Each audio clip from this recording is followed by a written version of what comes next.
Эрдоган качкындарга өчөшүүнү токтотууга чакырды.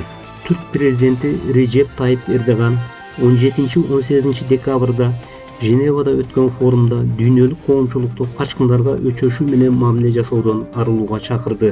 Батыштын көптөгөн өлкөлөрү Сириядагы кырдаалды коопсуздук жана пайда призмасы менен карашууда. Тикенектүү тосмолор жана дубалдар мигранттардын Европага болгон агымын токтотот деген жаңылышта болгон. Ал тургай жер ортолук деңиздеги мигранттар жүргөн кеме сыяктуу абдан эле деңгээли төмөн окуяга да күбө болдук. Жер ортолук деңизине атайын кайыктарды тешүү ниети менен үйлөмө кайыктар кое берилгени да белгилүү. Айрым саясатчылар жана партиялардын өкүлдөрү электораттан кол жууп калбоо үчүн ксенофобия жана качкындарды сындоого басым жасап алышты.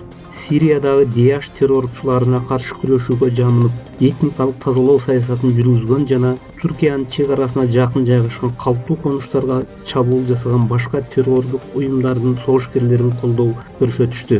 Сириядагы акыркы 9 жылдагы трагедияны Алепподогу дубалдардын бириндеги жазуу өзгөчө чагылдырат. Эгер Сирияда курман болгон жаш балдардын венасынан кан ордуна нефть акса, анда дүйнөлүк коомчулук такыр башка позицияны карманат болчу.